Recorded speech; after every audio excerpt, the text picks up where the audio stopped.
Hey, Crystal Maiden here for part 16 of Minish Cap.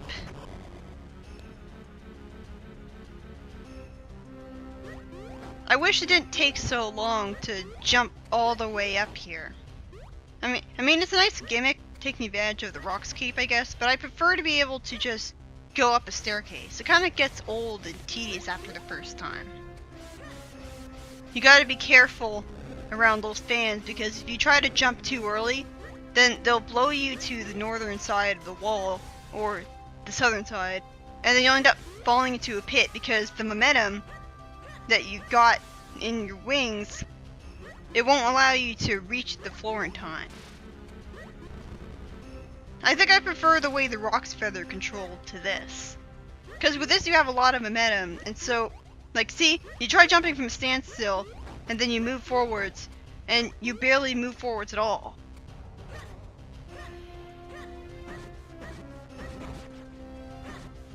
You've also got all sorts of the enemies. You got all sorts of moblins from Western Woods here.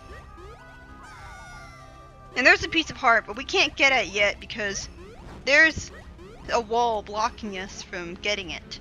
But because of the top-down perspective, we can't see it. Early on in the game, we met someone called Dr. Left. He's the green-haired scientist guy who, I think he was studying the Minish, and he's one of the only NPCs in the game to find out about the fact that the Minish came from another world to this one. He found out from researching the history books. He spent a long time researching old books, and somehow that's how he managed to find out about it. Although you wouldn't really expect anyone other than the Minish to know about that and write it down in the first place. My point is, Dr. Left is actually a reference to something. It's not a reference to Link's Awakening, because in Link's Awakening, you also had a similar looking guy, and he was called Dr. Wright. And you interacted with him by, you would give him a picture of the goat lady, only it wasn't a picture of her, it was a picture of Princess Peach, which was another Mario reference. And yeah, that fan is kind of annoying. You have to really quickly make it so that you're facing south, because otherwise when you jump, you'll be sent in the wrong direction. And the wind is really annoying here, and oh great, it blows your arrow south. That's fun. So you can't actually shoot straight when the wind is involved. And this is the first appearance of the most annoying enemy in the game. Yes, more annoying than Darknets. They're pretty much guaranteed to freeze you. And when you're frozen, you have to wiggle the control pad for a couple seconds and manage to get yourself out. You're completely trapped and helpless when you're in a frozen state. I don't see how that's fun. And you can one-shot them by walking into them while holding the lantern. But it's an extremely close-range attack, so you're very likely to get yourself frozen when you're trying to kill them in one hit. It's a perfect example of how they should have had the fire rod instead of using the flame lantern just for the sake of a new idea. I would prefer a fun idea to a new idea that isn't fun any day. So now we've got the red Darknet. Wow, he took off a lot of damage. And he's really intimidating, and oh, he's dead. Yeah, you can actually knock him into the pit and make him a lot easier to defeat. I don't know why I went to that portal there. But I was going on about Dr. Wright earlier. Apparently, his name is actually a reference to the protagonist of Doctor Who, whose name is Thomas Wright. And in the Mega Man series, there's this good scientist that created Mega Man, and his name is Thomas Light. And there's actually a Mega Man game where they mistranslated his name as Thomas Wright. It was definitely a mistranslation though, not a reference to Doctor Who, because the thing about Japanese language is that it has a hard time distinguishing between R's and L's because they trill their L's so much that the R and L can sound similar. So when translating Japanese into English, it's easy to make a mistake and use the wrong letter. But yeah, Zelda actually references Doctor Who, apparently. Whenever I see a picture of Doctor Who, which is not very often, he always has brown hair, not green. He doesn't look anything like Dr. Left. I'm not really a fan of the show. Never watched it. All I know about it really is that there's two. It's basically split into half because there's an original British series, like there's like a really old version of it that's black and white and cheesy, and then there's a new, more modern, like sexier version of it. And there's always this female assistant that's following the guy around, who's a regular person, and Doctor Who's an alien who actually transfers himself into a new body when he dies. And then there's another Doctor Who. I never actually watched the show though, I only learned about that from reading TV tropes. And yeah, you can actually go through this place backwards. And if you're careful enough, you won't run into the bombs that get knocked into the pit.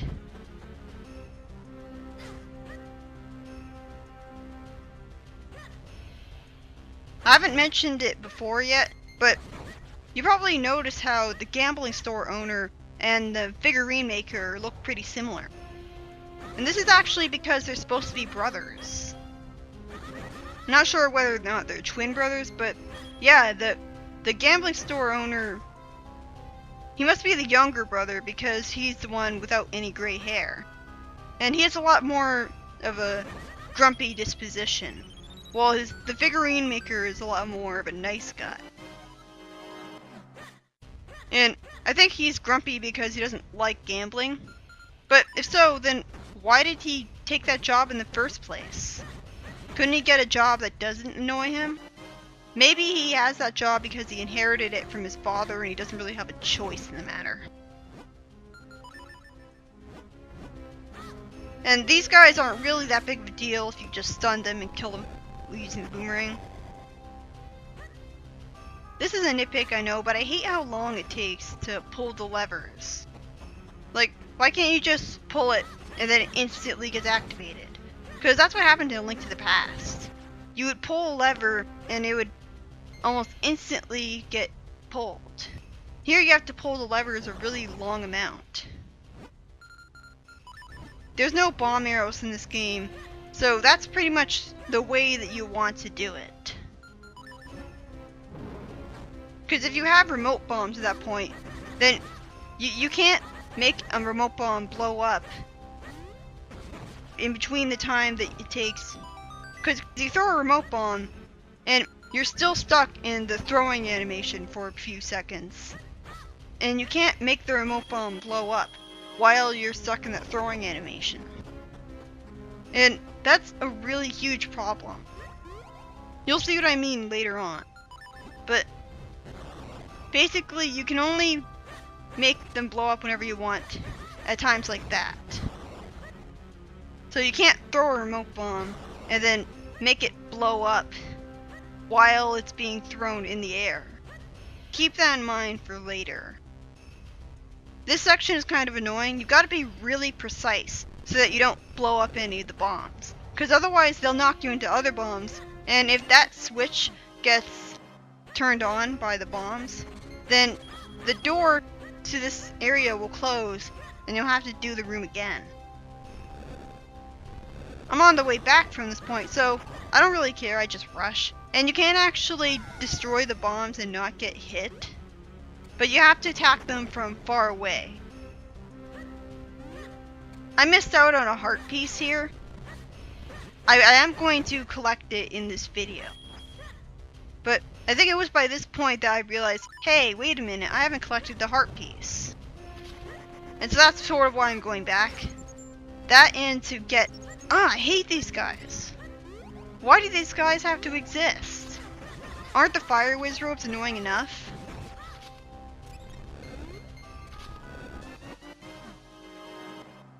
Yay, another blue kind zone piece. Like, the game doesn't throw enough of them at you already.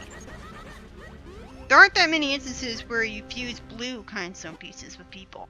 Usually it's either green ones or red ones. I don't show the map of every dungeon. I don't really care enough to do that.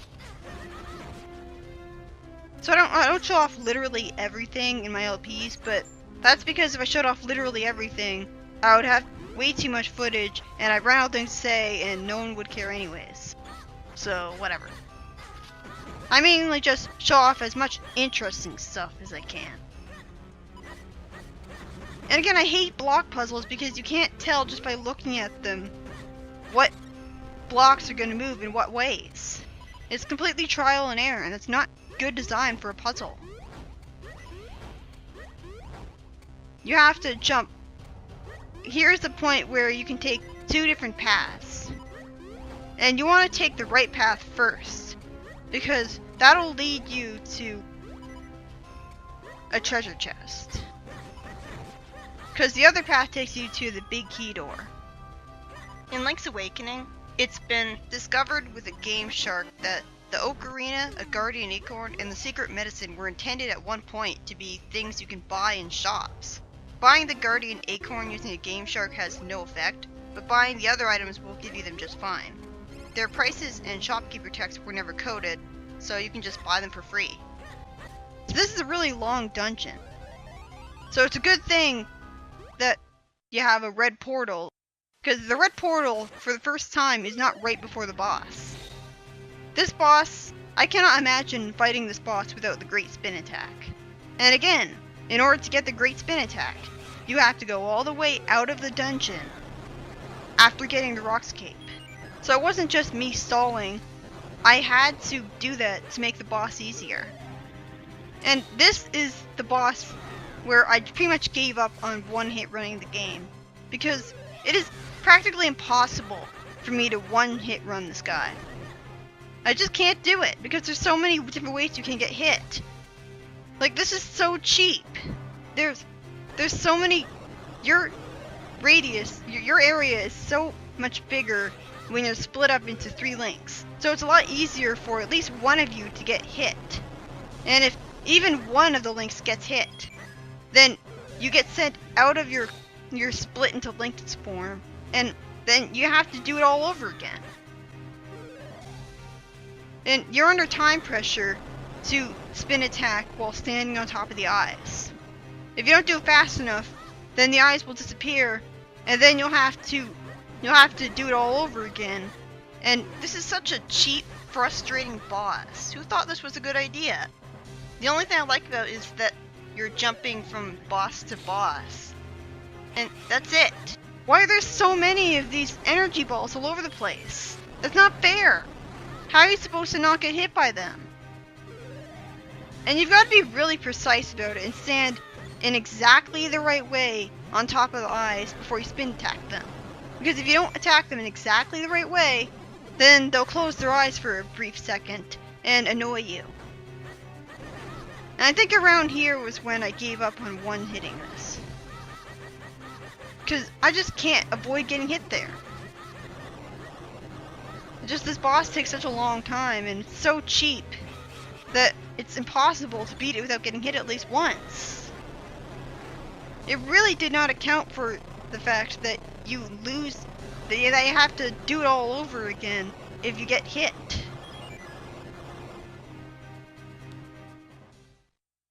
Like, I would have preferred it if the clone links had some sort of a health meter, instead of disappearing when you get hit even once. It's not just the clone links. Even the regular Link, if he gets hit, his clones disappear.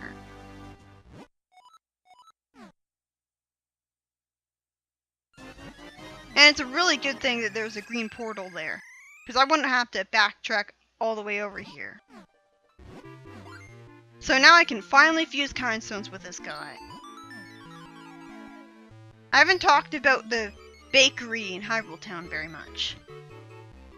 Basically, there's an ongoing, unimportant subplot where the bakery doesn't have nearly enough customers.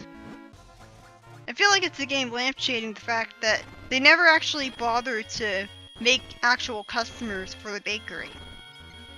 Which makes the town feel a little less alive, to be honest. Because a lot of the time you see NPCs wandering around outside the town. You see a lot of NPCs wandering around outside, but you never see them in the actual bakery, or in Stockwell's shop, or in the dungeon's den, or in the shoemakers. You never really get the sense that they're actual customers. See you in the next part.